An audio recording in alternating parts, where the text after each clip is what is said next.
Good evening everyone, मेरा नाम Simon नलीम है और आज मैं एक और वीडियो लेके आपके पास आया हूँ। देखें, आज जिस हस्ती के बारे में मैं आपको बताना चाहता हूँ उनका नाम है पादरी हाजी मौलवी सुल्तान मोहम्मद खान पॉल अफगानी।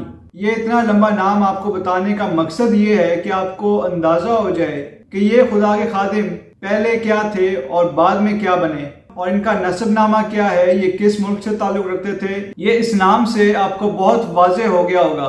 तो देखें, सबसे पहले तो मैं पादरी सुल्तान मोहम्मद पॉल की आपको दो किताबें दिखा देता हूँ। ये दोनों मैंने पढ़ी हैं, इनमें से एक मैंने थोड़ी सी कम पढ़ी है और दूसरी जो है मैंने काफ़ी डिटेल के साथ पढ़ी है। आपको स्क्रीन पे नजर आ रही हैं किताबें। एक का नाम है शेर अफगन और दूसरी का नाम है मैं क्यों मसीही हो गया। तो देखें, ये किताब बहुत ही दिलचस्प है और इसमें बहुत सारी इंफॉर्मेशन मिलती है और बहुत इंस्पायरिंग किताब है। अगर आपको मिले तो आप जरूर पढ़िएगा, ये किताब जिंदगी तब्दील कर सकती है। तो देखिए, अब मैं आपको पादरी सुल्तान मोहम्मद पॉल के बारे में थोड़ा सा बता देता हूँ कि वो कौन थे और कहाँ से आए। तो देखिए, पादरी सुल्तान मोहम्मद पॉल जो है वो अफगानी थे। 1881 में उनकी पैदाइश हुई। उनके वालिद साहब जो है वो अफगानी आर्मी में कर्नल थे और उस दौर के अफगानी बादशाह के वो बहुत करीब थे। उस वक्त अफगानिस्तान में बादशाहत चलती थी और आपको पता है कि अफगानिस्तान जो है वो शुरू से अनस्टेबल मुल्क है। तो देखें, अफगानिस्तान का जो उस वक्त बादशाह था उसका तख्ता उलट दिया गया और कोई और शख्स आके बादशाह बन गया, और वो जो नया बादशाह बना था उसने पुराने बादशाह के जितने भी वफादार थे उनको या तो कत्ल करवा दिया या फिर उनको जेल भिजवा दिया। तो देखें, पादरी सुल्तान मोहम्मद पॉल के जो वालिद साहब हैं वो पुराने बादशाह के वफादार थे, इसलिए उनको कत्ल कर दिया गया और इस वजह से पादरी सुल्तान मोहम्मद पॉल की सारी फैमिली अफगानिस्तान से हिजरत करके इंडिया आ गए। तो देखें, आपको तो पता ही है कि उस टाइम पे इंडिया पाकिस्तान इकट्ठे थे। जिस जगह पे वो सबसे पहले आए थे उसका नाम हसन अब्दाल है और वो आजकल मॉडर्न डे पाकिस्तान है। और देखिए, पादरी सुल्तान मोहम्मद पॉल की जो पूरी फैमिली है वो प्योर रिलीजियस थे, वो बहुत ज़्यादा मजहबी थे और इस्लाम से बहुत करीब थे। और इसीलिए हसन अब्दाल पहुँचते ही पादरी सुल्तान मोहम्मद पॉल ने अपनी इस्लामी तालीम को जारी रखा। वो मदरसों में जाते थे, मदरसों में तालीम हासिल करते थे। और देखें, उसके बाद वो दिल्ली चले गए और दिल्ली के बाद वो बॉम्बे आ गए और बॉम्बे में वो अपनी आला इस्लामी तालीम हासिल करते रहे। वहाँ पे एक बहुत बड़ा मदरसा था जिसमें उन्होंने दाखिला ले लिया और वहाँ के जो मौलवी थे या इस्लामी रिलीजियस स्कॉलर्स वो अरब से पढ़ के आए थे, उनको बहुत इस्लामी नॉलेज था और उन्होंने अपनी सारी की सारी इस्लामी लाइब्रेरी पादरी सुल्तान मोहम्मद पॉल के लिए खोल दी। उन्होंने कहा कि आप इल्म हासिल करें जितना आप कर सकते हैं, क्योंकि देखिए, पादरी सुल्तान मोहम्मद पॉल को बहुत ज़्यादा शौक था इस्लामी नॉलेज हासिल करने का। और उस मदरसे के जो मौलवी थे उन्होंने देख लिया था कि पादरी सुल्तान मोहम्मद पॉल में कितना पोटेंशियल है। और देखिए, उसके बाद पादरी सुल्तान मोहम्मद पॉल मौलवी बन गए और बॉम्बे में एक मस्जिद के वो इमाम भी रहे। तो देखिए, पादरी सुल्तान मोहम्मद पॉल एक दिन ईशा की नमाज पढ़ने के बाद अपने घर की तरफ वापस जा रहे थे तो उनको सड़क में एक कागज का टुकड़ा मिला। जब उन्होंने उस टुकड़े को उठाया तो वो असल में बाइबल मुकद्दस के एक पेज का टुकड़ा था।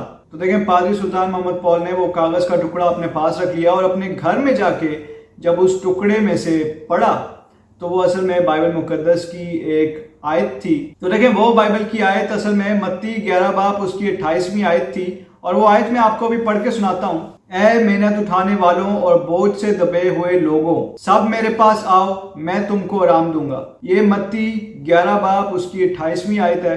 और देखें, इस आयत को पढ़ने के बाद पादरी सुल्तान मोहम्मद पॉल को बहुत सुकून मिला। तो देखें, पादरी सुल्तान मोहम्मद पॉल ने हज भी किया हुआ था, वो मस्जिद के इमाम भी थे और साथ ही साथ वो क्रिश्चियन उलमा के साथ मुनाजरे या जिनको इंग्लिश में डिबेट भी कहते हैं वो भी करते थे। और देखिए, उसी वजह से उनकी वाकफियत एक क्रिश्चियन आलिम दीन के साथ हो गई जिनका नाम मुंशी मंसूर मसीह था।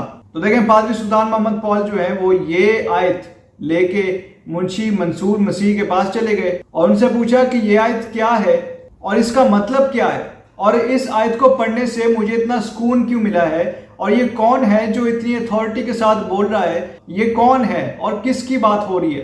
तो देखें, फिर मुंशी मंसूर मसीह ने पादरी सुल्तान मोहम्मद पॉल को बताया कि ये हमारे खुदावंद यीशु मसीह हैं जो इतनी बाइख्तियार तालीम देते हैं اور ان کو یہ اختیار ہمارے خدا کی طرف سے ملا ہے۔ اور دیکھیں اس کے بعد مزید نالج کے لیے پادری سلطان محمد پال نے منشی منصور مسیح سے بائبل مقدس کی ریکویسٹ کی۔ انہوں نے کہا کہ مجھے بائبل مقدس دیجیے تاکہ میں اس کو اسٹڈی کروں۔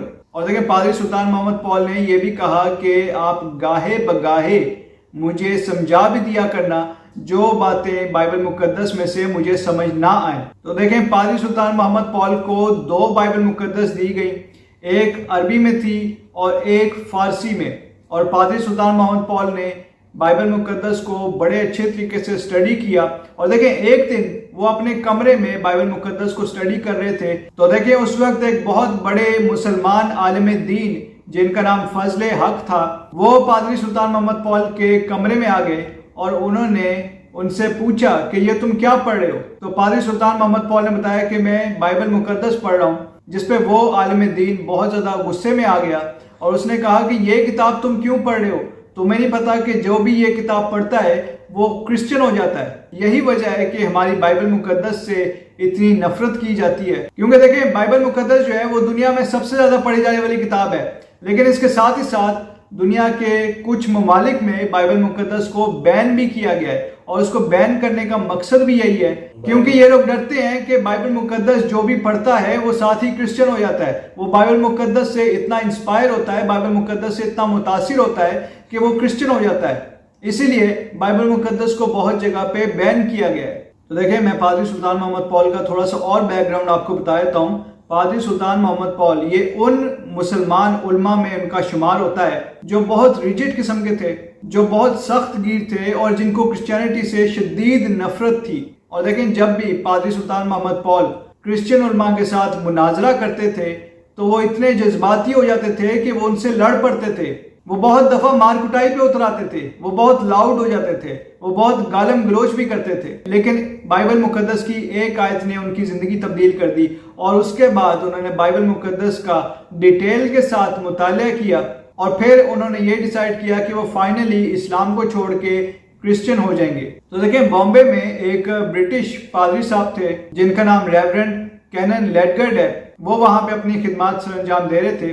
تو دیکھیں وہاں پہ ان کے پاس پادری سلطان محمد پال پہنچ گئے اور انہوں نے کہا کہ دیکھیں میں تو کرسچن ہونا چاہتا ہوں۔ اس وقت ریورنڈ کینن لیڈگرڈ بہت خوش ہوئے اور انہوں نے پادری سلطان محمد پال سے کہا کہ دیکھا میں نے آپ کو کہا تھا کہ اگر آپ بائبل مقدس کو سیریسلی پڑھیں اور اچھے طریقے سے پڑھیں تو آپ ضرور کرسچن ہو جائیں گے۔ اور اس کے بعد ریورنڈ کینن لیڈگرڈ نے پادری سلطان محمد پال کو سینٹ پالس چرچ بامبے میں بیپٹائز کیا۔ تو دیکھیں ایک اور میں آپ کو انٹرسٹنگ بات بتا دوں، وہ یہ ہے کہ پادری سلطان محمد پال جب کرسچن ہو رہے تھے، جب ان کا بیپٹزم ہو رہا تھا، تو بہت سارے مسلمان مولوی، عالم دین اور عام مسلمان وہ چرچ کے باہر جمع ہو گئے، وہاں پہ اپنے نعرے بازی کر رہے تھے اور بہت زیادہ لاؤڈ تھے، بہت زیادہ شور مچا رہے تھے، بہت زیادہ غصے میں تھے، اور وہ اس ٹائم پہ پادری سلطان محمد پال کو نقصان پہنچانا چاہتے تھے۔ لیکن پادری سلطان محمد پال اور ریورنڈ کینن لیڈگرڈ اور چرچ کی تمام مینجمنٹ ان چیزوں سے نہیں ڈرے اور انہوں نے بپتسمہ کو جاری رکھا، اور اس وقت پادری سلطان محمد پال پراپرلی بیپٹائز ہو کے کرسچن ہو گئے۔ تو دیکھیں اس کے بعد پادری سلطان محمد پال نے کرسچینٹی کی تعلیم جاری رکھی، اس کے بعد وہ ریورنڈ بن گئے، اور ریورنڈ بن کے انہوں نے چرچ میں سرو کیا، خدا کے کلام کی پریچنگ کی، اور اس کے ساتھ ہی ساتھ وہ فورمین کرسچن کالج لاہور میں عربی کے پروفیسر بھی تھے۔ اور دیکھیں وہ بہت بڑے کرسچن عالم دین تھے، انہوں نے بہت ساری کتابیں لکھی، ان کی کتابوں کا میں نے ذکر اپنی ویڈیو کے سٹارٹنگ میں بھی کیا ہے، اگر آپ کو ان کی کتابیں ملیں تو آپ ضرور پڑھیے گا۔ دیکھیں فورمین کرسچن کالج لاہور جہاں پہ پادری سلطان محمد پال عربی کے پروفیسر تھے، یہ ایف سی کالج ہے، آپ نے اس کا نام تو ضرور سنا ہوگا، اسپیشلی اگر آپ لاہور میں رہتے ہیں آپ نے اس کا نام ضرور سنا ہوگا۔ تو اسی کالج میں پادری سلطان محمد پال عربی کے پروفیسر تھے۔ اور دیکھیں ایک اور انٹرسٹنگ بات میں آپ کو بتاؤں، وہ یہ ہے کہ پادری سلطان محمد پال کرسچن ہونے سے پہلے کرسچینٹی کے خلاف مولویوں کے ساتھ یا مسلمان علماء کے ساتھ مل کے کرسچینٹی کے خلاف مناظرے کرتے تھے، لیکن کرسچن ہونے کے بعد وہ کرسچن علماء کے ساتھ مل کے مولویوں کے خلاف کرسچینٹی کے حق میں مناظرے کرتے تھے۔ تو دیکھیں بہت حیرت انگیز بات ہے، دیکھ لیں خدا کس طریقے سے زندگیاں تبدیل کرتا ہے۔ ایک وہ شخص جس کو کرسچینٹی سے نفرت تھی، جس کو بائبل مقدس سے نفرت تھی، वो बाइबल मुकद्दस की एक आयत से इतना इम्प्रेस हुआ कि उसकी ज़िंदगी तब्दील हो गई। तो देखें, पादरी सुल्तान मोहम्मद पॉल अपने मुनाजरों में, जब वो मुसलमान थे तब वो अपने मुनाजरों में क्रिश्चियन उलमा से कहा करते थे कि बाइबल मुकद्दस तो बदली हुई किताब है। लेकिन बाद में क्रिश्चियन होने के बाद पादरी सुल्तान मोहम्मद पॉल इसी बाइबल मुकद्दस का दिफा करते रहे और इसी बाइबल मुकद्दस को साबित करते रहे कि ये दुनिया की वाहिद सच्ची किताब है और ये कि ये खुदा का वाहिद सच्चा कलाम है। तो देखिए, मैंने पादरी सुल्तान मोहम्मद पॉल की किताब पढ़ी है और उसमें उन्होंने लिखा हुआ है कि ये जो लाहौर के बाज़ार हैं, ये यहीं पे क्रिश्चियन उलमा के साथ मुनाजरे किया करते थे। क्रिश्चियंस और मुसलमान उलमा ये आपस में मुनाजरे करते थे इन्हीं बाज़ारों में खड़े होके, लाहौर के बाज़ारों में। लेकिन देखिए, अब तो पाकिस्तान में तौहीन रसालत का कानून है, अब कोई मुनाजरा हो ही नहीं सकता, ऐसी कोई मजहबी डिस्कशन हो ही नहीं सकती। और इन्होंने हमारी ज़बान बंदी जानबूझ के इसीलिए की है कि कोई भी क्रिश्चियन ना हो सके या किसी को भी क्रिश्चियनिटी के बारे में सच ना पता लग सके। तो देखिए, खुदा का कलाम इन चीज़ों का मुताज नहीं है। खुदा के कलाम ने हर सूरत में फैलना है और दुनिया के हर शख्स तक खुदा के कलाम ने लाजमी पहुंचना है। और देखिए, मैं आपको एक और बात बताता चलूँ, वो ये है कि जैसे लोग तब्दील हो जाते हैं वैसे ही मुल्क भी तब्दील हो जाते हैं। अगर आज आपको लग रहा है कि एज ए क्रिश्चियन आपके लिए बहुत मुश्किलात हैं पाकिस्तान में, तो देखिए, हो सकता है कल को यही पाकिस्तान तब्दील हो जाए, कल को यही पाकिस्तान पूरा का पूरा क्रिश्चियन हो जाए। मैं आपको इसकी एक एग्जांपल देता हूँ, ये है कि रोमन एम्पायर क्रिश्चियनिटी की बदतरीन दुश्मन थी। क्रिश्चियंस को चुन चुन के वो लोग मारते थे, क्रिश्चियंस को चुन चुन के वो पकड़ते थे, अरेस्ट करते थे। क्रिश्चियनिटी रोमन एम्पायर में बैन थी। लेकिन एक दिन रोमन एम्पायर का बादशाह कॉन्स्टेंटीन वो क्रिश्चियन हो गया और उसके क्रिश्चियन होने की वजह से पूरी की पूरी रोमन एम्पायर क्रिश्चियन हो गई और उसके बाद उसका नाम होली रोमन एम्पायर था। ये मौजज़ात होते हैं, जैसे इंसान तब्दील हो जाते हैं वैसे ही मुल्क भी तब्दील हो जाते हैं। आप बस दुआ करते रहिए और हिम्मत ना हारिए। अब मैं अपनी वीडियो को यहीं पे एंड करता हूँ। आप सबसे रिक्वेस्ट है कि ये वीडियो आप ज़्यादा से ज़्यादा लोगों के साथ शेयर कीजिए और हमारी इस वीडियो को आप लाइक भी जरूर कीजिए। हमारा जो चैनल है जिसका नाम पीस वर्ल्ड वाइड है, आप उसको सब्सक्राइब भी कीजिए और बेल आइकन को भी क्लिक कीजिए। Thank you so much and God bless you all.